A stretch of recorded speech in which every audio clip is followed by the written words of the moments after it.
Ku buat hancur suami, mertua, dan pelakor yang diam-diam nikah siri di belakangku. Assalamualaikum warahmatullahi wabarakatuh. Apa kabar teman semua? Semoga kalian dalam keadaan sehat, dimudahkan rezekinya, dan dilancarkan segala urusannya, serta penuh dalam kebahagiaan. Sebelum masuk ke cerita jangan lupa bantu like, komen, dan subscribe ya. Ani menatap layar laptopnya yang masih penuh dengan angka-angka laporan keuangan. Jam dinding di ruang kerjanya menunjukkan pukul 8 malam. Hampir seluruh karyawan sudah pulang sejak sore tadi.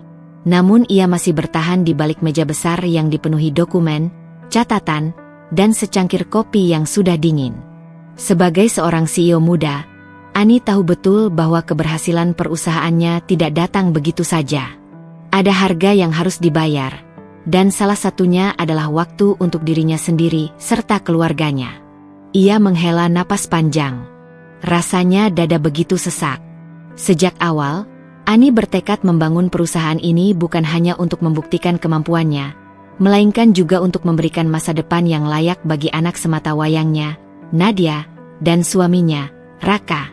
Dalam pikirannya, keluarga kecil mereka adalah sumber kekuatan, alasan mengapa ia rela begadang berhari-hari, menghadapi tekanan investor, dan memikul tanggung jawab puluhan karyawan.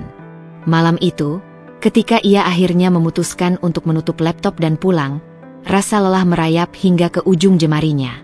Tubuhnya terasa berat, seolah seluruh energi sudah terkuras habis.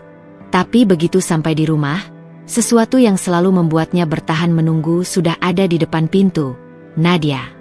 Gadis kecil berusia 10 tahun itu berlari menyambutnya dengan senyum lebar. Rambutnya yang dikuncir dua bergoyang saat ia berlari, dan matanya yang bulat bercahaya menatap ibunya dengan penuh kasih. "Mama pulang," seru Nadia riang. Ia langsung meraih tas kerja Ani dan berusaha membawanya, meski jelas terlalu berat untuk tubuh mungilnya. Ani tersenyum lelah, membungkuk, dan memeluk putrinya erat-erat. "Iya, sayang. Mama pulang. Maaf ya, Mama pulangnya telat lagi." Nadia menatap wajah ibunya yang tampak pucat. Ada lingkaran hitam samar di bawah mata Ani, dan senyumnya terasa kaku. "Gak apa-apa, Ma. Nadia sudah nunggu. Ayo, Mama duduk. Nadia bikinin teh manis buat Mama, biar capeknya hilang." Ucapan polos itu membuat hati Ani seketika hangat. Gadis sekecil itu sudah begitu peka dengan keadaan. Nadia berlari ke dapur, dan beberapa menit kemudian ia kembali dengan secangkir teh hangat yang dipegang hati-hati agar tidak tumpah. Ani menatap putrinya, lalu menahan air mata yang nyaris jatuh. "Terima kasih, sayang. Mama benar-benar beruntung punya kamu." Sementara itu, Raka, suaminya, keluar dari kamar sambil menguap. Ia mengenakan kaos longgar dan celana pendek, rambutnya berantakan. "Kamu pulang juga akhirnya," ucapnya singkat, tanpa senyum, lalu kembali duduk di sofa sambil memainkan ponselnya. Ani hanya mengangguk. Ia terlalu lelah untuk menanggapi sikap dingin suaminya yang belakangan sering begitu. Untunglah ada Nadia yang selalu tahu bagaimana membuat suasana hangat. Nadia mendekati ibunya lagi, kali ini sambil membawa selimut tipis. "Mama, duduk sini ya. Nadia temenin Mama sampai Mama tidur. Nadia nggak mau Mama sakit karena kerja terus." Ani tak kuasa menahan air matanya. Ia memeluk putrinya lebih erat, merasakan ketulusan kasih sayang yang seakan menjadi satu-satunya energi yang menyelamatkannya dari rasa hampa. Dalam hati Ani berbisik, "Selama ada kamu, Nak, Mama bisa bertahan. Mama akan berjuang untuk masa depanmu." Dan malam itu, di tengah rumah yang tampak tenang, sebuah kontras mulai terlihat. Seorang CEO yang tampak kuat di luar, namun rapuh ketika berhadapan dengan keluarganya. Seorang anak kecil yang tumbuh lebih cepat dari usianya, menjadi penghibur setia bagi ibunya. Dan seorang suami yang entah sejak kapan mulai menjauh, larut dalam dunianya sendiri. Ani tak menyadari bahwa kehidupan yang tampak bahagia ini perlahan mulai membentuk retakan yang akan mengguncang seluruh fondasi keluarga kecilnya. Pagi hari di rumah Ani biasanya dimulai dengan suara riuh kecil Nadia yang sibuk mempersiapkan perlengkapan sekolahnya. Gadis kecil itu berlarian dari kamar ke ruang tamu, mencari buku yang tertinggal semalam. Di meja makan, Ani sudah duduk rapi dengan kemeja putih sederhana, namun wajahnya tetap menyimpan lelah yang tak sepenuhnya hilang meski malam sudah berlalu. Ia menatap jam dinding, kemudian menoleh pada kursi kosong di hadapannya. Raka belum keluar dari kamar. Biasanya, dulu, sebelum semua berubah, Raka akan duduk di meja itu lebih dulu, menunggu Ani dan Nadia, bahkan sempat membantu menyiapkan sarapan. Tapi sekarang, setiap pagi seolah hanya menyisakan bayangan masa lalu yang tak lagi kembali. Ketika pintu kamar terbuka, Raka muncul dengan ekspresi datar. Kaos tipis menempel di tubuhnya, dan mata yang sayu seakan tak peduli dengan kehadiran istri maupun anaknya. Di tangannya, ponsel menyala, jemarinya sibuk mengetik sesuatu.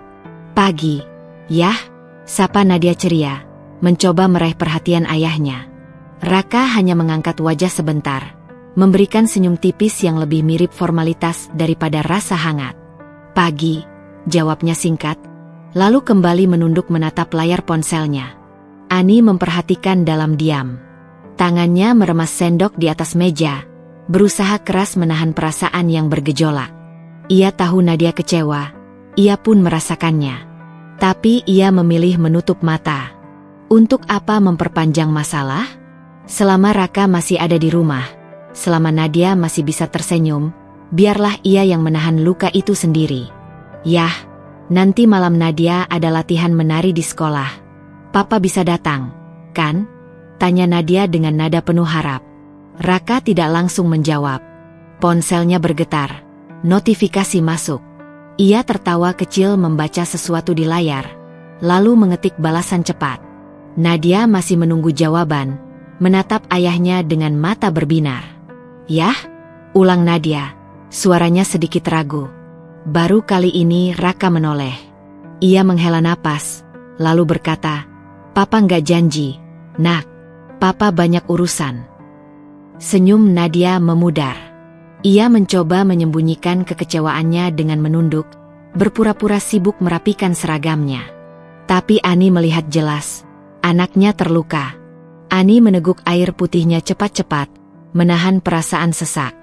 "Nadia, Mama bisa temenin kamu nanti malam. Jangan khawatir," katanya pelan, berusaha menutupi kekecewaan yang melayang di meja itu. Hari-hari berikutnya, pola yang sama terus terulang. Raka semakin sering menatap ponselnya dengan ekspresi yang berbeda. Terkadang tersenyum sendiri, terkadang sibuk mengetik panjang. Malam-malamnya lebih sering dihabiskan di luar dengan alasan urusan bisnis, sementara Ani hanya bisa menunggu di rumah dengan hati penuh pertanyaan. Suatu malam, Nadia duduk di samping Ani di sofa ruang tamu. Televisi menyala, menayangkan acara anak-anak, tapi matanya justru menatap wajah ibunya. "Ma," bisiknya pelan. Ani menoleh, mengusap rambut putrinya yang lembut. "Iya, sayang. Kenapa papa sekarang beda, ya?" Suara Nadia lirih, hampir seperti rahasia yang ia takutkan sendiri. "Papa jarang ngobrol sama Nadia. Papa lebih sering sama HP. Nadia, kangen papa yang dulu." Pertanyaan itu menghantam hati Ani seperti batu besar. Ia ingin berkata jujur, ingin mengatakan bahwa ia juga merasakan hal yang sama. Tapi bagaimana mungkin seorang anak kecil dipaksa menanggung luka yang seharusnya menjadi beban orang dewasa? Ani menarik napas panjang, lalu tersenyum meski matanya berkaca-kaca. "Papa sayang sama Nadia. Kok, mungkin papa lagi banyak pikiran. Kamu jangan sedih, ya. Mama sama kamu akan selalu ada bareng-bareng." Nadia mengangguk, meski jelas ia tak sepenuhnya puas dengan jawaban itu. Ia kemudian menyandarkan kepalanya di pangkuan Ani, mencoba menemukan ketenangan dari pelukan hangat ibunya. Ani menatap putrinya yang tertidur di pangkuannya malam itu, sementara jam terus berputar hingga hampir tengah malam. Raka belum pulang. Di balik senyum yang terus dipaksakan Ani setiap hari, retakan itu semakin dalam. Ia tahu, sesuatu sedang menggerogoti fondasi keluarganya. Tapi ia juga tahu, untuk saat ini, ia hanya bisa bertahan. Demi Nadia, demi rumah tangga yang masih ingin ia jaga utuh. Namun, jauh di lubuk hatinya, ketakutan mulai tumbuh. Bagaimana jika senyum yang selama ini ia paksakan tidak lagi mampu menutupi luka yang semakin nyata? Suatu sore, Ani baru saja pulang dari kantor dengan wajah lelah. Ia meletakkan tas di sofa, bersiap menghampiri Nadia yang biasanya menyambut dengan pelukan hangat. Namun kali ini berbeda. Nadia justru duduk diam di ruang tamu, menatap layar ponsel yang tergeletak di meja dengan dahi mengernyit. "Mama," panggilnya pelan. Ani menoleh, tersenyum tipis, lalu duduk di samping putrinya. "Kenapa, sayang? Kok kelihatan serius begitu?" Nadia menatap mata ibunya, seolah ragu untuk bicara. Tapi akhirnya ia memberanikan diri. "Tadi papa pulang sama tante. Namanya Maya. Papa bilang itu teman bisnis." Ani sedikit tertegun, namun mencoba menutupi kegelisahan yang tiba-tiba menyusup. "Oh, iya? Mungkin papa lagi ada urusan kantor. Kamu ngobrol sama tante itu?" Nadia menggeleng. "Enggak, Ma. Nadia cuma lihat dari jauh. Tapi, papa ketawa-ketawa sama tante itu. Beda sama kalau ngobrol sama kita." Papa juga pegangin tangannya sebentar pas turun dari mobil. Ani tercekat. Hatinya bergetar. Tapi ia segera menutupinya dengan senyum. Ia mengusap kepala Nadia. "Sayang, jangan mikir aneh-aneh. Papa pasti sibuk kerja. Tante Maya itu mungkin partner bisnis papa. Gak semua yang Nadia lihat harus bikin khawatir, ya." Nadia menggigit bibirnya. Ia memang baru 10 tahun, tapi kecerdasan dan kepekaannya membuatnya cepat menangkap sesuatu yang tak biasa. "Tapi, Mama," Nadia ngerasa ada yang aneh. "Papa jarang senyum sama Mama, tapi sama tante itu, Papa beda." Ani terdiam, menatap wajah polos anaknya. Di satu sisi, ia ingin membenarkan perasaan Nadia, karena apa yang dikatakan mungkin benar. Tapi di sisi lain, ia merasa wajib menjaga ketenangan putrinya. Ia memilih menekan rasa sakit itu jauh di dalam dada. "Sudahlah, sayang. Jangan dipikirin dulu. Mama percaya papa nggak akan macam-macam. Kita berdoa saja, ya." Malam itu, Ani menunggu Raka pulang lebih lama dari biasanya. Jarum jam sudah melewati pukul 11 malam ketika akhirnya suara mobil terdengar di garasi. Ani berdiri di balik pintu, menunggu. Ketika Raka masuk, aroma parfum asing menyusup ke indera penciumannya. Bukan parfum yang biasa dipakai suaminya. "Kamu belum tidur?" tanya Raka singkat, melepas sepatunya tanpa menoleh. Ani mencoba bersikap tenang. "Aku nungguin. Katanya tadi pulang sama Maya." Raka sempat terhenti, lalu menoleh dengan ekspresi datar. "Iya, itu partner bisnis. Dia bantu aku ketemu klien baru." "Kenapa?" Ani menatap dalam, mencoba membaca wajah suaminya. Namun ia hanya menemukan dinding dingin yang sulit ditembus. "Nggak apa-apa. Aku cuma nanya." Raka menghela napas panjang, seolah malas memperpanjang percakapan. "Jangan mikir aneh-aneh, Ani. Aku capek." Lalu ia berlalu ke kamar tanpa menoleh lagi. Ani berdiri kaku, merasakan dadanya sesak. Kata-kata Nadia terngiang kembali. "Papa beda kalau sama tante itu." Hari-hari berikutnya, nama Maya semakin sering terdengar di rumah mereka. Raka kerap menyebutnya dengan nada yang terdengar normal, tapi tatapan matanya berbeda setiap kali bercerita. "Besok aku ada meeting sama Maya," katanya suatu pagi, sambil menyiapkan jas. Ani hanya mengangguk, menahan diri untuk tidak bertanya lebih jauh. Tapi Nadia yang duduk di meja makan langsung bereaksi. "Papa meeting sama tante itu lagi? Papa nggak bosen?" Raka menoleh ke putrinya, sedikit terkejut dengan pertanyaan polos tapi tajam itu. "Namanya juga kerja, Nadia. Papa harus sering ketemu partner bisnis." Nadia menunduk, lalu berbisik pada ibunya saat Raka sudah keluar. "Ma, Nadia nggak suka sama tante itu. Nadia takut. Papa lebih sayang sama dia daripada sama kita. Ani menelan ludah, berusaha tetap tersenyum di hadapan anaknya. Ia memeluk Nadia erat. Enggak, sayang. Papa tetap sayang sama kita. Jangan takut, ya. Namun, di lubuk hatinya, Ani tahu bahwa retakan itu semakin lebar. Kehadiran Maya bukan sekadar teman bisnis. Dan ia mulai merasa, entah cepat atau lambat, retakan itu bisa menghancurkan semuanya.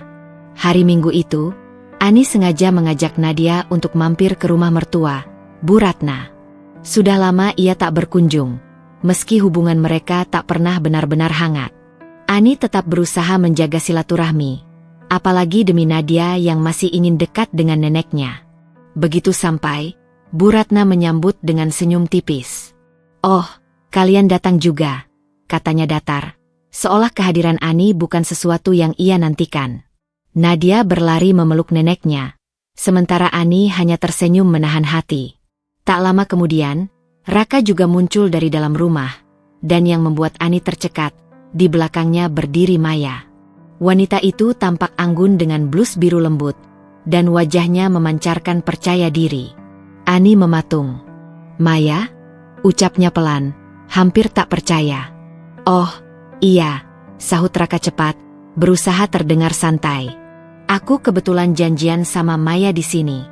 Mama juga sudah kenal." Ani menoleh ke arah Bu Ratna, berharap mendapat penjelasan. Namun wanita parubaya itu justru tersenyum ramah pada Maya. "Iya, Ani. Maya sudah sering main ke sini. Anak ini sopan, pintar, dan perhatian. Kamu beruntung, Raka, bisa dekat dengan dia." Kata-kata itu menusuk Ani seperti belati. "Maksud Mama apa?" Suaranya bergetar, tapi matanya tetap menatap mertua dengan tajam. Bu Ratna hanya tersenyum dingin. "Ani, jangan pura-pura nggak tahu. Kamu memang istri Raka. Tapi apa kamu pikir rumah tangga itu cukup dengan uang saja? Kamu sibuk dengan perusahaanmu. Lupa kalau suamimu juga butuh perhatian. Coba lihat Maya. Dia ada untuk Raka. Mama rasa, sudah saatnya kamu belajar menerima." Ani terdiam, seluruh tubuhnya gemetar. Rasanya tak masuk akal. Perempuan yang seharusnya mendukungnya justru terang-terangan merestui orang ketiga. Di tengah ketegangan itu, suara kecil tiba-tiba memecah suasana. Nadia berdiri di ambang pintu, wajahnya pucat. "Nenek," ucapnya lirih.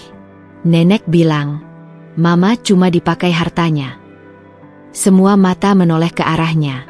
Nadia menatap neneknya dengan mata berkaca-kaca, lalu berpaling ke ibunya. "Jadi, Papa sama nenek cuma sayang Mama karena uang Mama? Bukan karena sayang beneran?" Ani merasakan hatinya hancur. Ia segera meraih tangan putrinya, menariknya ke pelukan. "Nadia, jangan dengar apa-apa. Semua baik-baik saja, sayang." Tapi Nadia terus menangis. "Tapi aku dengar sendiri, Ma, nenek bilang begitu." Bu Ratna justru menepuk tangan Maya dengan tenang.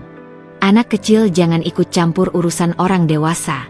Ani, kamu jangan biasakan Nadia dengar omong kosongmu." Ani tak sanggup lagi menahan diri. "Mama, Nadia bukan dengar dari saya. Nadia dengar dari mulut Mama sendiri." Suasana meledak. Raka hanya berdiri di antara mereka. Wajahnya tegang tapi tak kunjung membela istrinya. Maya diam, tapi dari raut wajahnya terlihat jelas, ia merasa menang. Ani menggenggam tangan Nadia erat-erat, lalu berdiri dengan tatapan berapi. "Baik, kalau ini yang Mama inginkan, kalau Raka juga memilih diam, jangan salahkan saya nanti ketika kebenaran terbuka. Saya tidak akan selamanya menutup mata." Ia melangkah pergi, menarik Nadia keluar dari rumah itu. Air mata mengalir deras di pipinya, sementara di belakang, ia masih mendengar suara Bu Ratna yang berkata lantang, "Cepat atau lambat, Ani, Raka memang ditakdirkan dengan Maya. Kamu hanya batu loncatan." Kalimat itu menancap dalam-dalam di hati Ani, namun yang lebih menyakitkan adalah, Nadia mendengarnya juga. Ani duduk sendirian di ruang kerjanya. Malam sudah larut, hampir tengah malam, tapi pikirannya tak bisa berhenti berputar. Kata-kata Bu Ratna dan sikap dingin Raka terus menghantui. Perasaannya bercampur aduk, marah, kecewa, tapi juga penasaran. Ada sesuatu yang lebih besar, sesuatu yang ia belum ketahui sepenuhnya. Sejak awal, ia sadar Raka mulai berubah. Namun kali ini, perasaan itu lebih kuat. Ada yang salah. Ani memutuskan untuk menenangkan diri dengan meninjau ulang laporan keuangan pribadinya. Ia membuka brankas digital di ruangannya, dan saat itulah dadanya seakan diremas keras. Beberapa keping emas batangan yang seharusnya masih tersimpan, hilang. Nominal yang tercatat tidak sesuai lagi dengan catatan terakhir. Ani menutup matanya, menahan gemetar. Tidak mungkin, gumamnya. Ia mencoba berpikir positif, mungkin ada kesalahan pencatatan. Namun insting bisnisnya menolak. Ani tahu, ada sesuatu yang janggal. Malam itu juga, ia meminta staf kepercayaannya, Randi, untuk menemuinya di kantor. Bu Ani, ini mendesak sekali ya? Tanya Randi sambil membawa laptop dan beberapa berkas. Ani mengangguk, matanya tajam. Saya ingin kamu cek semua rekaman CCTV dari gudang penyimpanan aset perusahaan. Minggu ini, bulan lalu, bahkan 2 bulan lalu. Fokus di hari-hari ketika akses ke ruang brankas dilakukan selain oleh saya. Randi, yang sudah lama menjadi tangan kanan Ani, tak banyak bertanya. Ia tahu, ekspresi bosnya malam itu bukan ekspresi biasa. Beberapa menit kemudian, rekaman demi rekaman ditayangkan. Ani duduk tegak, menahan nafas. Hingga akhirnya, pada sebuah rekaman, hatinya seakan runtuh. Tampak jelas Raka masuk ke gudang perusahaan, ditemani Maya. Tak hanya itu, Bu Ratna juga terlihat ikut hadir. Mereka tertawa kecil, saling berbisik, dan kemudian keluar dengan kotak kecil yang Ani kenal betul, tempat penyimpanan emas batangan miliknya. Ani menutup mulutnya dengan tangan, tubuhnya gemetar. Ya Allah, bisiknya. Randi menoleh dengan wajah khawatir. Bu, apakah saya perlu buat salinan rekaman ini? Ani mengangguk tegas, meski air matanya mengalir. Ya, simpan semuanya. Jangan sampai 1 detik pun hilang. Ini bukti. Saat itu, seluruh potongan puzzle yang selama ini menggantung di kepalanya mulai menyatu. Perubahan sikap Raka, kehadiran Maya yang mencurigakan, restu Bu Ratna yang tak masuk akal, semuanya terjawab. Bukan hanya soal hati, tetapi juga harta. Mereka selama ini memanfaatkan dirinya, menggerogoti pelan-pelan di balik layar. Malam itu, Ani pulang dengan wajah pucat. Nadia sudah tertidur di sofa ruang tamu sambil memeluk boneka kesayangannya. Ani mendekat, mengusap rambut putrinya, lalu berbisik lirih. Maafkan Mama, sayang. Mama baru sadar betapa kejamnya mereka. Tapi Mama janji, mulai sekarang kita tidak akan diam lagi. Ani menatap jam dinding, lalu berjalan menuju kamarnya. Raka belum pulang. Biasanya ia akan menelepon, memberi alasan tentang urusan bisnis atau pertemuan mendadak. Namun kali ini Ani tak peduli. Di balik matanya yang sembab, tumbuh tekad yang membara. Ia tidak akan lagi hanya menutup mata demi menjaga keutuhan semu. Ia akan melawan, bukan hanya untuk dirinya, tapi juga untuk Nadia yang sudah terlalu sering melihat air mata ibunya. Jika mereka pikir bisa terus mempermainkan aku, mereka salah besar, batinnya. Emas batangan itu akan jadi bukti pertama. Dan aku akan gunakan semua kekuatan yang kumiliki untuk menjatuhkan mereka. Retakan yang dulu ia coba tutupi kini berubah menjadi bara. Dan Ani sudah bersiap, dengan senjata terkuatnya, kebenaran. Malam itu rumah Bu Ratna tampak tenang dari luar. Namun di dalamnya sedang berlangsung percakapan penuh rahasia. Raka duduk di kursi ruang tamu, berhadapan dengan Maya dan Bu Ratna. Di atas meja, ada selembar peta kecil Bali dan sebuah buku catatan lusuh yang penuh coretan angka. Semua sudah aku atur, kata Raka dengan suara pelan tapi mantap. Kita pergi akhir bulan ini. Di Bali, ada penghulu yang bisa nikahkan aku dan Maya secara siri. Tidak ada yang akan tahu. Maya menatapnya dengan sorot penuh percaya diri. Kita juga harus pastikan semua bekal aman. Aku nggak mau berangkat dengan tangan kosong. Uang tunai, perhiasan, dan kalau bisa, sisa emas Ani juga kita bawa. Bu Ratna mengangguk sambil tersenyum licik. Ani terlalu sibuk dengan perusahaannya. Dia tidak sadar semua sudah kita atur. Tinggal tunggu waktu saja. Di Bali, kalian bisa mulai hidup baru tanpa bayang-bayang dia. Raka menghela napas lega, seolah semua ini adalah jalan keluar. Aku sudah siapkan koper. Uang tunai dan perhiasan Ani akan aku ambil sedikit demi sedikit supaya tidak ketahuan. Nanti koper itu kita bawa langsung ke bandara. Percakapan mereka berlangsung tanpa menyadari bahwa di balik pintu kamar yang sedikit terbuka, sepasang mata kecil mendengarkan dengan hati berdebar. Nadia. Awalnya ia hanya ingin mencari minum karena terbangun dari tidur. Namun langkahnya terhenti ketika mendengar suara ayahnya, neneknya, dan Maya. Ia mendekat, menahan napas, dan mencoba menangkap setiap kata. "Papa, nikah sama Tante Maya," bisiknya pelan, seakan kata-kata itu terlalu berat untuk diucapkan. Air matanya menetes tanpa ia sadari. Ia mendengar jelas rencana membawa koper berisi uang dan perhiasan milik mamanya. Tubuh mungilnya gemetar. Ia tidak sepenuhnya mengerti dunia orang dewasa, tapi ia tahu satu hal. Papanya berniat meninggalkan mama. Ketika langkah kaki Maya terdengar mendekat, Nadia buru-buru berlari kembali ke kamarnya. Ia menutup pintu rapat-rapat, menahan tangisnya agar tak terdengar. Di atas ranjang, ia memeluk bonekanya erat-erat, berbisik lirih. Mama harus tahu. Mama nggak boleh dibohongi terus. Keesokan paginya, Nadia duduk di meja makan dengan wajah murung. Ani memperhatikannya dengan cemas.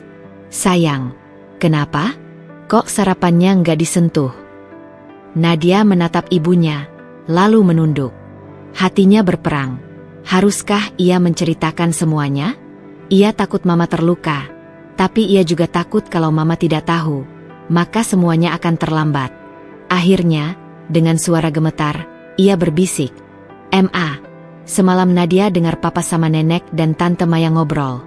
Mereka mau pergi ke Bali. Papa mau nikah sama tante itu. Terus mereka mau bawa koper uang mama." Ani terdiam, sendok di tangannya jatuh beradu dengan piring. "Apa?" Suaranya hampir tak terdengar. Nadia menatap ibunya dengan mata berkaca-kaca. "Nadia nggak bohong, Ma. Nadia dengar sendiri. Papa jahat, Ma. Papa mau tinggalkan mama." Air mata Ani mengalir deras. Dadanya sesak mendengar kepolosan putrinya yang baru berusia 10 tahun harus menanggung beban sebesar itu. Ia memeluk Nadia erat-erat, mencoba menenangkan meski dirinya sendiri hancur. "Terima kasih, sayang. Kamu sudah jujur sama mama. Mama janji, mulai sekarang mama nggak akan tinggal diam lagi. Kita akan lawan mereka." Dalam pelukan itu, Ani tahu hidupnya tak akan pernah sama lagi. Semua bukti pengkhianatan kini terhubung. Emas yang hilang, restu mertua, Maya yang selalu hadir, dan rencana keji mereka untuk melarikan diri ke Bali. Namun Ani juga tahu satu hal. Ia tidak sendirian. Ia punya Nadia, anak yang bukan hanya menjadi sumber kekuatan, tapi juga saksi kebenaran. Dan kali ini, Ani akan membalikkan keadaan. Malam itu, udara rumah Ani terasa menegang. Jam dinding menunjuk pukul 11 malam ketika derap langkah Raka terdengar dari ruang tamu. Ani yang sejak sore tadi sudah merasakan firasat buruk, hanya bisa duduk di ruang kerjanya sambil menggenggam secangkir teh yang sudah dingin. Nadia, yang biasanya sudah lelap, sengaja belum tidur. Ia tahu malam ini akan terjadi sesuatu, karena sore tadi ia mendengar dengan jelas percakapan rahasia ayahnya, Maya, dan neneknya. "Besok pagi kita terbang ke Bali. Koper itu harus sudah siap malam ini." Begitu suara Bu Ratna terngiang di telinga kecilnya. Nadia tak mengerti semua maksud mereka, tapi satu yang pasti, mereka hendak mengambil sesuatu yang berharga milik ibunya. Dengan keberanian yang melampaui usianya, Nadia menyusun rencana kecil.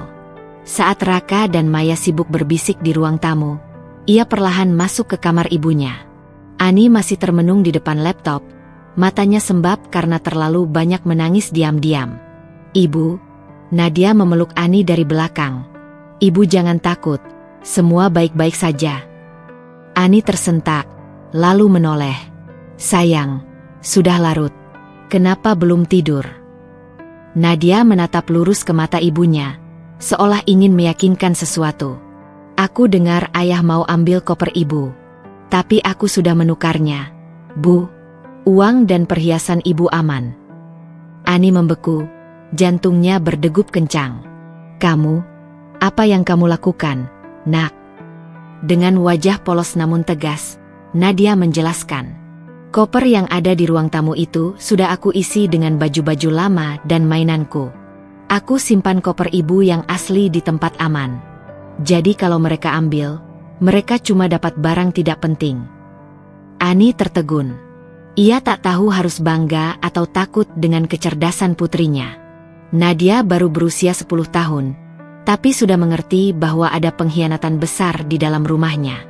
Air mata Ani menetes, bukan karena sedih, melainkan campuran antara haru dan rasa sakit yang mendalam. "Nadia," Ani memeluk putrinya erat.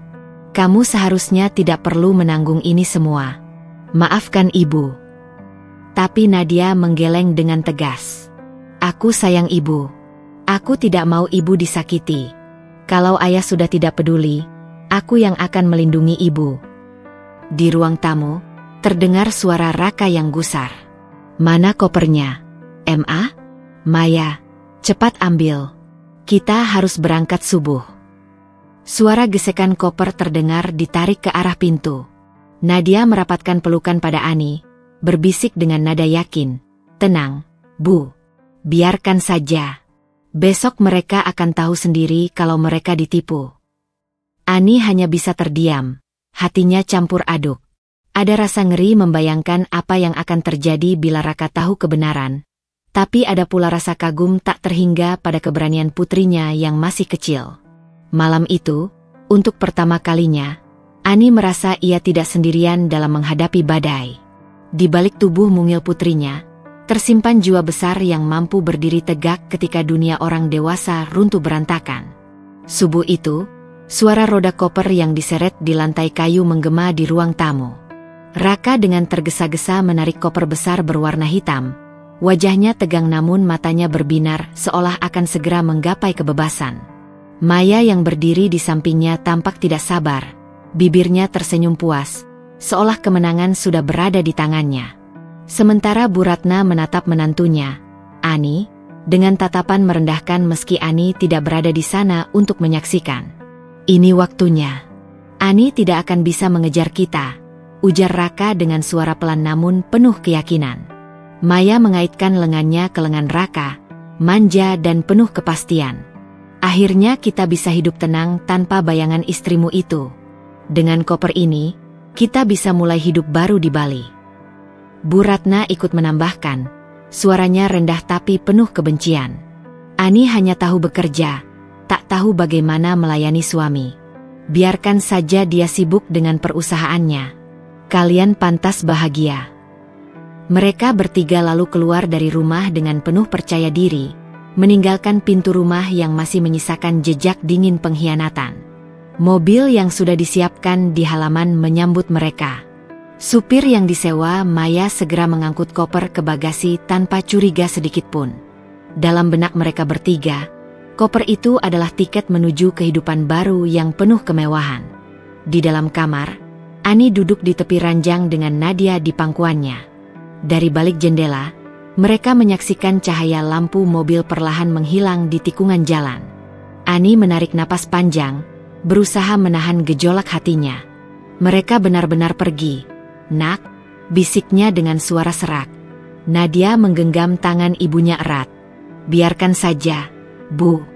Mereka pikir sudah menang, padahal mereka hanya membawa barang-barang tidak berguna." Ani menatap putrinya, kali ini dengan senyum tipis meski hatinya pedih. "Kamu benar, sayang. Mereka hanya kabur dengan ilusi. Di perjalanan menuju bandara, Raka tak henti-hentinya menatap koper itu dengan bangga. Sesekali ia mengusap permukaannya, seolah sedang mengelus masa depan yang cerah. Maya yang duduk di sampingnya sudah mulai membayangkan villa mewah di tepi pantai, pesta malam dengan teman-teman barunya, dan segala bentuk kemewahan yang bisa dibeli dengan uang Ani. Namun, ada sesuatu yang janggal. Saat mobil melaju, koper itu terasa lebih ringan dari seharusnya. Raka sempat bertanya-tanya, tapi ia buru-buru mengusir rasa curiga. Mungkin karena aku terlalu bersemangat. Isinya tetap sama, harta Ani ada di tangan kita, pikirnya dalam hati. Bu Ratna di kursi belakang menutup mata, merasa lega. Baginya, keberangkatan ini adalah bentuk kemenangan atas menantu yang tak pernah ia sukai sejak awal. Ia sama sekali tidak menyadari bahwa sesungguhnya ia sedang ikut terjerat dalam permainan licik yang akan berbalik menghancurkan mereka sendiri. Sesampainya di bandara, mereka dengan percaya diri menyerahkan koper ke bagasi pesawat menuju Bali. Tidak ada sedikit pun rasa takut di wajah mereka. Yang ada hanya keserakahan dan euforia akan hidup baru. Sementara itu, di rumah, Ani bangkit dari tempat tidur. Wajahnya masih lelah. Namun kini matanya menyala penuh tekad. Nadia yang duduk di meja belajar segera mengeluarkan sebuah flash disk kecil berisi rekaman CCTV perusahaan yang membuktikan penjualan emas secara ilegal oleh Raka dan Maya. Ibu, kita punya bukti. Mereka pikir sudah menang. Tapi sebenarnya kita yang lebih dulu melangkah, kata Nadia dengan percaya diri. Ani mengelus kepala putrinya. Kamu benar, Nak. Saatnya kita membalik keadaan. Ani menyalakan laptopnya, membuka rekaman demi rekaman, dan mulai menyusun rencana. Ia tahu, kaburnya mereka bertiga ke Bali hanyalah awal dari sebuah jalan buntu yang mereka gali sendiri. Karena pada akhirnya, hukum dan kebenaran akan menjemput mereka dimanapun mereka bersembunyi. Malam itu, Bali mungkin akan menyambut 3 pengkhianat dengan pesta semu. Namun, tanpa mereka sadari, bayangan kebenaran sudah mengintai, siap menghancurkan mimpi mereka yang dibangun di atas kebohongan. Udara Bali pagi itu terasa lembab bercampur dengan aroma laut. Di sebuah villa sewaan di pinggir Jimbaran, Maya berputar-putar dengan gaun putih sederhana yang baru saja ia beli. Cermin besar di kamar memantulkan wajahnya yang dipenuhi senyum puas. Hari ini aku resmi jadi istri Raka, katanya manja sambil merapikan rambutnya. Bu Ratna yang duduk di kursi rotan sambil menyesap teh mengangguk penuh restu. Akhirnya anakku bisa punya pendamping yang sesungguhnya.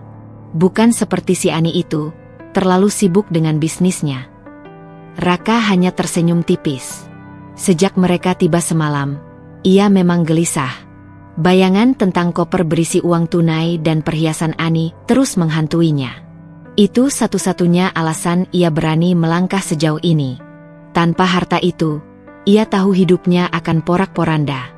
Baiklah, kata Raka akhirnya sambil berdiri. Sebelum kita ke penghulu, lebih baik kita pastikan dulu isi koper. Aku tidak mau ada yang kurang. Kalimat itu seketika membuat Maya menghentikan langkahnya. Matanya berbinar. Iya, ayo kita buka sekarang. Aku sudah tak sabar. Raka menyeret koper hitam itu ke tengah ruangan. Dengan tangan agak bergetar, ia membuka resletingnya. Suara gesekan logam itu terasa menegangkan, seakan membuka pintu menuju masa depan mereka. Namun begitu koper terbuka, suasana langsung membeku. Bukan tumpukan uang tunai. Bukan kotak-kotak perhiasan berkilauan. Bukan dokumen kepemilikan yang bisa membuat mereka berkuasa. Yang ada hanya lipatan baju-baju lama Ani yang sudah kusam warnanya, beberapa boneka usang milik Nadia, dan tumpukan kertas-kertas tak penting seperti dokumen lama perusahaan yang sudah kadaluarsa. Apa ini? Jerit Maya dengan suara melengking. Ia langsung mengobrak-abrik isi koper, berharap ada yang tersembunyi di bawah. Tapi tidak ada. Hanya pakaian bekas dan mainan anak. Bu Ratna menegakkan tubuhnya, wajahnya merah padam. Raka, apa maksudmu ini? Kau bilang koper ini berisi harta Ani. Raka terpaku, Mulutnya terbuka namun tak ada suara yang keluar. Keringat dingin mengucur di pelipisnya. Itu tidak mungkin. Aku sendiri yang mengambilnya di rumah. Aku yakin kepala otak kamu. Maya menjerit sambil melemparkan boneka beruang kecil ke wajah Raka. Kamu pikir aku mau meninggalkan segalanya demi baju bekas ini? Aku tolol sekali percaya padamu. Bu Ratna semakin naik pitam. Anak tidak tahu diuntung. Gara-gara kamu, kita jadi bahan tertawaan. Bagaimana kita bisa hidup tanpa uang itu? Ani pasti sudah tahu. Dia sudah lebih pintar dari kita. Raka menekuk wajahnya, panik dan linglung. Ia mencoba meraih koper, memeriksa ulang, bahkan membuka lapisan bawahnya, tapi hasilnya tetap sama. Tidak ada apa-apa. Maya menatapnya dengan penuh kebencian. Aku seharusnya tahu. Kamu bukan laki-laki yang bisa diandalkan. Kamu hanya numpang hidup dari istri kaya. Sekarang apa? Kita mau makan apa? Mau tinggal di mana? Diam, Maya. Aku pasti bisa jelaskan. Raka berusaha menenangkan, tapi suaranya justru bergetar. Jelaskan apa? Maya menepis tangannya. Kamu sama saja seperti Ani bilang, laki-laki lemah yang hanya bisa memanfaatkan perempuan. Bu Ratna menutup wajahnya dengan tangan, menangis frustasi. Astaga, kita ditipu. Ani pasti sudah tahu semuanya. Kita dipermalukan. Raka, kamu bikin malu ibumu. Pertengkaran itu meledak, meninggalkan ruangan penuh teriakan, amarah, dan kepanikan. Koper di lantai menjadi saksi bisu kebodohan mereka. Betapa keserakahan bisa membuat orang buta dan akhirnya menjerumuskan diri sendiri. Sementara itu, jauh dari Bali, di rumah besar yang kini sunyi, Ani menatap Nadia yang sedang menulis di buku harian. Ada senyum kecil di wajah Ani, senyum getir namun juga penuh kebanggaan. Mereka berdua tahu, 3 pengkhianat itu kini sedang menuai hasil dari kelicikan mereka sendiri. Malam itu, setelah Nadia terlelap di kamarnya, Ani duduk seorang diri di ruang kerja. Lampu meja menyinari wajahnya yang pucat namun penuh tekad. Di hadapannya, layar laptop menampilkan bukti-bukti yang sudah ia kumpulkan. Rekaman CCTV dari gudang penyimpanan, laporan transaksi penjualan emas batangan, hingga rekaman suara samar percakapan Raka dan Maya di parkiran kantor. Tangannya sempat bergetar ketika membuka folder demi folder bukti itu. Sakit hatinya masih segar. Suami yang ia cintai, ibu mertua yang seharusnya mendukung, semuanya justru bersekongkol mengkhianati dirinya. Namun di balik semua luka itu, ada bara yang tumbuh. Ani tahu, jika ia hanya diam, mereka akan terus melukai dirinya dan Nadia. Cukup sudah, gumam Ani dengan suara bergetar, tapi penuh ketegasan.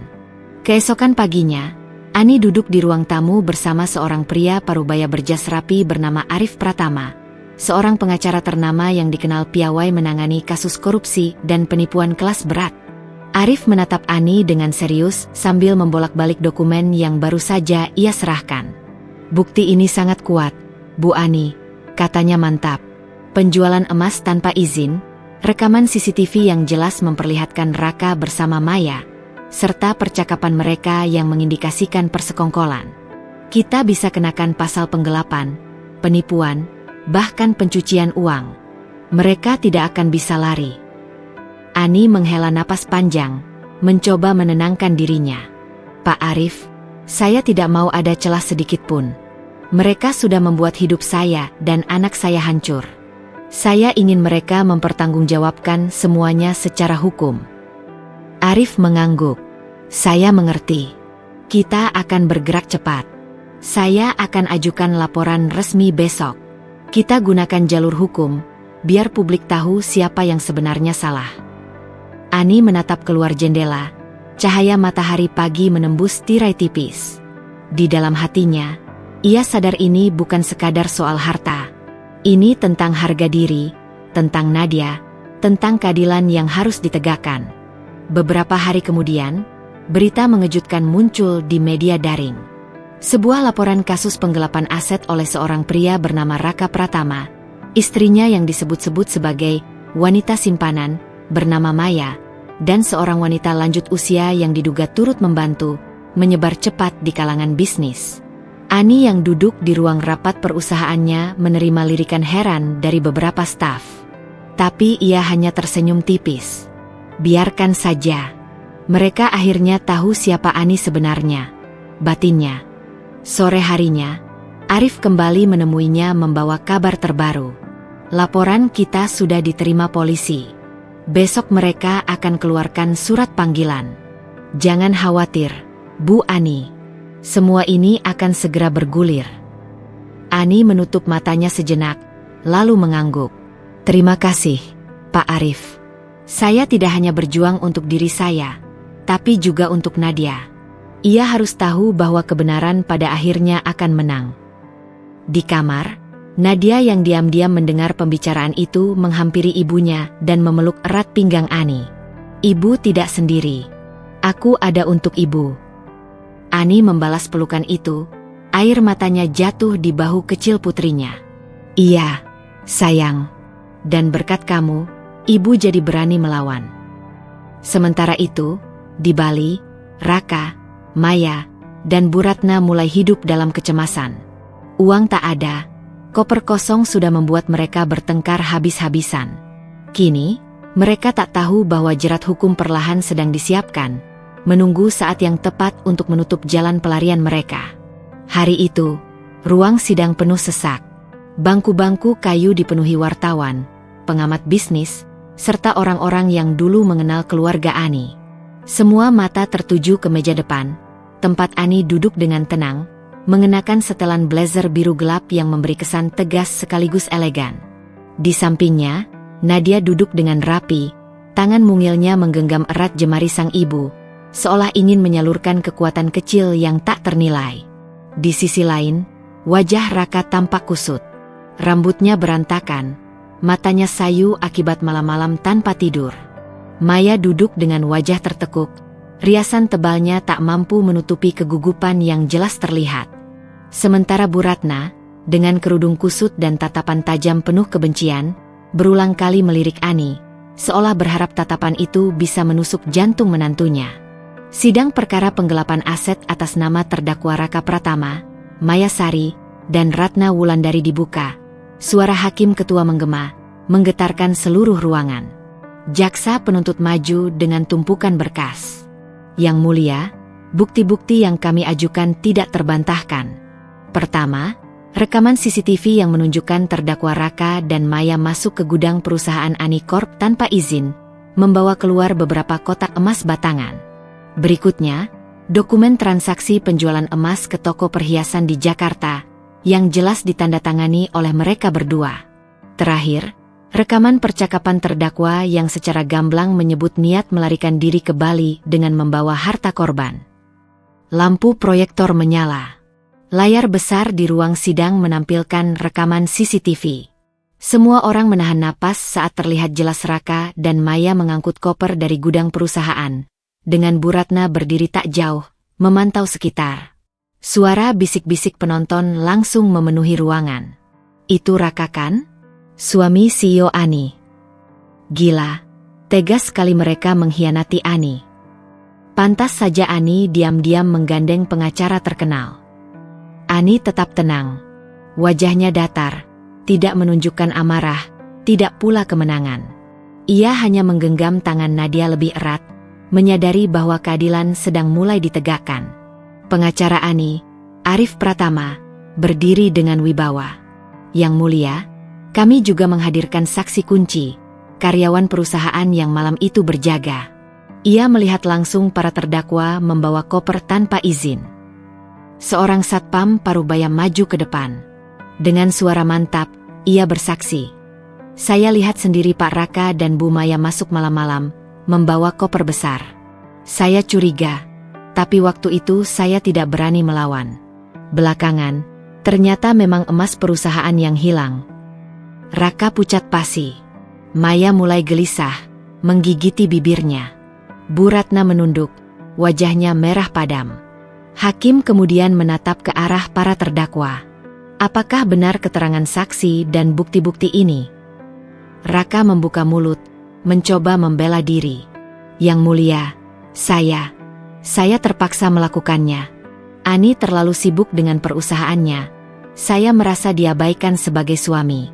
Saya hanya ingin. Cukup, potong hakim dengan suara keras.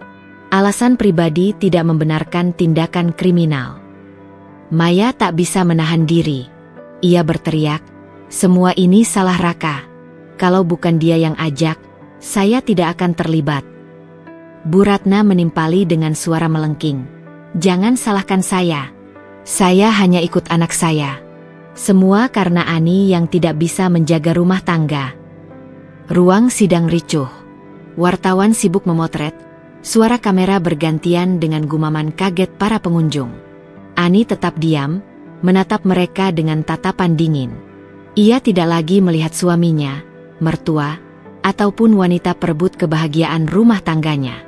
Yang ia lihat hanyalah 3 manusia yang tenggelam dalam kerakusan mereka sendiri. Di sampingnya, Nadia berbisik pelan, "Ibu, mereka akhirnya ketahuan semua." Ani menunduk, mengecup kening putrinya. "Iya, sayang. Kebenaran memang tidak bisa disembunyikan selamanya." Sidang itu menjadi panggung terbukanya semua aib. Apa yang selama ini hanya berputar dalam bisik-bisik rumah tangga kini terkuak di hadapan publik. Dan Ani, dengan kewibawaannya sebagai seorang CEO sekaligus keteguhan hatinya sebagai seorang ibu, berdiri tegak di tengah badai, membuktikan bahwa ia bukan korban, melainkan pemenang dari permainan hidup yang kejam. Suasana ruang sidang perlahan hening setelah hakim mengetukkan palu terakhir kalinya. Vonis telah dijatuhkan, hukuman penjara, denda, dan kewajiban mengembalikan kerugian. Semua orang yang hadir menjadi saksi runtuhnya topeng keluarga yang selama ini Ani percaya sebagai bagian dari hidupnya.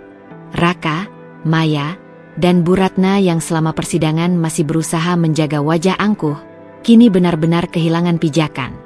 Begitu para pengawal hendak menggiring mereka keluar, tiba-tiba Raka menjatuhkan diri berlutut. Tangannya terulur ke arah Ani, gemetar, wajahnya basah oleh keringat dan air mata. "Ani, maafkan aku. Aku khilaf. Semua ini karena nafsu dan kebodohanku." Suaranya parau, pecah di udara yang dingin. Maya yang selama ini bersikap penuh percaya diri, mendadak ikut merosot ke lantai. Air matanya jatuh deras, eyeliner yang ia banggakan luntur bercampur dengan tangisan. "Mbak Ani, saya mohon, ampuni saya. Saya rela dipenjara, tapi jangan benci saya selamanya." Bu Ratna, yang sejak awal menjadi dalang dengan mulut pedasnya, bahkan tak kuasa lagi menegakkan punggung. Ia bersujud, kepalanya menyentuh lantai ruang sidang. "Ani, menantuku, aku sudah salah. Aku terlalu buta oleh kebencian. Demi Tuhan, maafkan aku." Ani berdiri tegak, mengenakan setelan jas formal yang membuatnya semakin berwibawa. Nadia menggenggam tangan ibunya erat-erat, seakan menjadi jangkar agar ibunya tidak goyah melihat pemandangan itu. Tatapan Ani turun, menatap ketiganya. Di dalam hatinya, ada luka yang tak bisa diukur oleh waktu.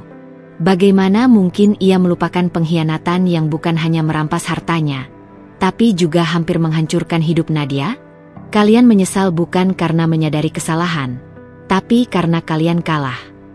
Suara Ani dingin, tegas, namun penuh dengan kekuatan yang lahir dari penderitaan panjang. Uang bisa dicari, nama baik bisa dibersihkan, tapi kepercayaan yang kalian hancurkan tak akan pernah kembali. Ruangan kembali sunyi. Hanya isak tangis Maya dan Bu Ratna yang terdengar. Raka mencoba merangkak mendekati Ani, tapi pengawal menahannya. Raka mencoba merangkak mendekati Ani, tapi pengawal menahannya. Ani menunduk sebentar, menarik napas panjang, lalu menatap hakim dan para pengacara yang masih ada di ruangan. "Saya sudah cukup dengan keadilan pengadilan. Biarkan hukum yang bekerja. Saya tidak akan menghapus luka, tapi saya juga tidak akan menambah dosa dengan dendam." Ia menggenggam tangan Nadia lebih erat. "Mulai hari ini, aku dan anakku akan melangkah tanpa beban kalian lagi. Kata-kata itu menutup seluruh kisah panjang penuh pengkhianatan. Raka, Maya, dan Bu Ratna terus bersujud, menangis, berharap ada belas kasihan. Namun Ani sudah berbalik, melangkah keluar ruang sidang dengan kepala tegak. Setiap langkahnya adalah simbol kemenangan. Kemenangan harga diri, kemenangan seorang ibu yang bertahan demi anaknya, dan kemenangan atas luka yang ditempa menjadi kekuatan.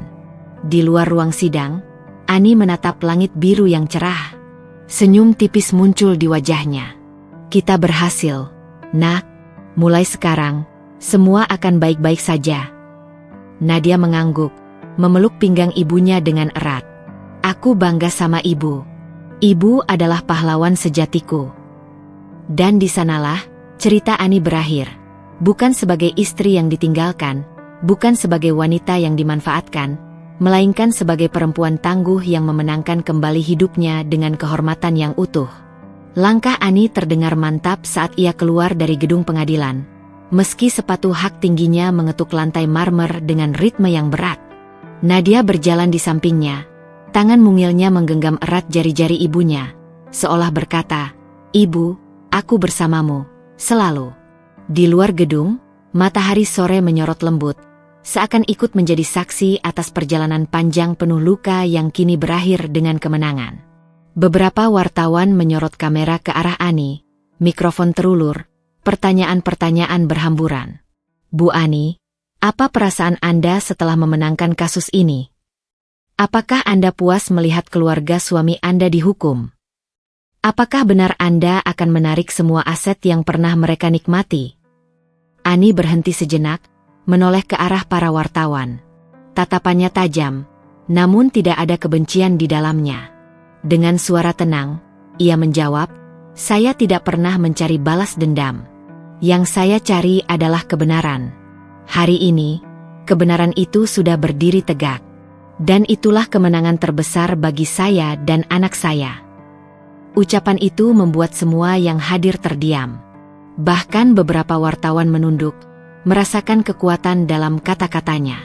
Nadia menatap ibunya penuh kagum, lalu berbisik pelan, "Ibu, kita menang bukan karena harta, tapi karena ibu tidak pernah menyerah." Ani menunduk, tersenyum lembut, dan mengusap kepala anaknya. "Iya, Nak, kemenangan sejati bukan soal apa yang kita punya, tapi bagaimana kita tetap berdiri ketika semua mencoba menjatuhkan kita." Mereka lalu melangkah menuju mobil yang sudah menunggu.